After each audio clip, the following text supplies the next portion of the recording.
ভারতে বসে বাংলাদেশকে আবার অসুন্দর করার নীল নকশা তৈরি হচ্ছে বলে মন্তব্য করেছেন ইসলামী আন্দোলন বাংলাদেশের আমির ও চরমোনাই পীর মুফতি সৈয়দ মোহাম্মদ রেজাউল করিম। তিনি বলেছেন, আওয়ামী লীগের যারা দেশ থেকে পালালো এদের কিন্তু ভারতে বসে বিভিন্ন মিটিংয়ের মাধ্যমে আবার বিভিন্ন কর্মসূচি দেওয়ার প্রক্রিয়া আমরা লক্ষ্য করছি। এর মাধ্যমে আমাদের দেশকে আবার অসুন্দর করার নীল নকশা তৈরি হচ্ছে।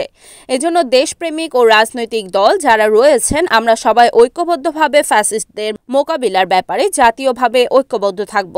সকলকে উদাত্ত আহ্বান জানাচ্ছি এ ব্যাপারে যেন আমাদের কোনো ঘাটতি না হয়। 2রা ফেব্রুয়ারি সন্ধ্যায় ভোলা জেলা শহরের বাংলা স্কুল মাঠে ইসলামী আন্দোলন বাংলাদেশ ভোলা জেলা উত্তর শাখার উদ্যোগে আয়োজিত দ্বিবার্ষিক সম্মেলনে তিনি এসব কথা বলেন। নির্বাচন ও সংস্কার প্রসঙ্গে তিনি বলেন, আগামী নির্বাচনে সুন্দর একটি পরিবেশের জন্য আমরা বিভিন্ন রাজনৈতিক দল অন্তর্বর্তীকালীন সরকার প্রধানের সঙ্গে কাজ করছি।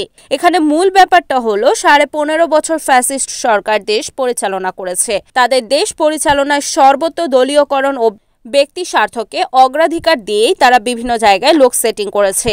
সেই জায়গাগুলো যতক্ষণ পর্যন্ত স্বচ্ছ না হবে ততক্ষণ পর্যন্ত আগামী নির্বাচনের জন্য সুন্দর পরিবেশ তৈরির প্রশ্নই আসে না। এজন্য আমরা অন্তর্বর্তীকালীন সরকারকে বলেছি, গুরুত্বপূর্ণ জায়গাগুলোতে সংস্কারের পরেই যেন নির্বাচনের পরিবেশ তৈরি করা হয়। সংস্কারের সেই সময়টা যেন খুব বেশি না হয়, 1 থেকে 1.5 বছরের মধ্যে।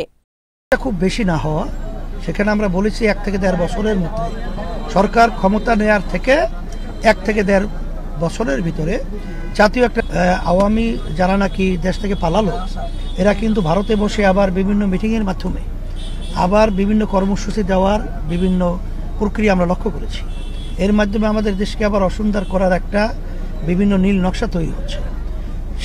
সেই হিসেবে আমরা দেশপ্রেমিক এবং যারা নাকি রাজনৈতিক দল দেশপ্রেমিক রয়েছেন তারা সবাই আমরা ঐক্যবদ্ধভাবে এই ফ্যাসিস্টদের বিভিন্ন মোকাবিলা করার ব্যাপারে জাতীয়ভাবে আমরা ঐক্য থাকব, এটা আমি সকলকে উদাত্ত আহ্বান জানাচ্ছি। Report Mohammad Siddique, NEN TV, ভোলা।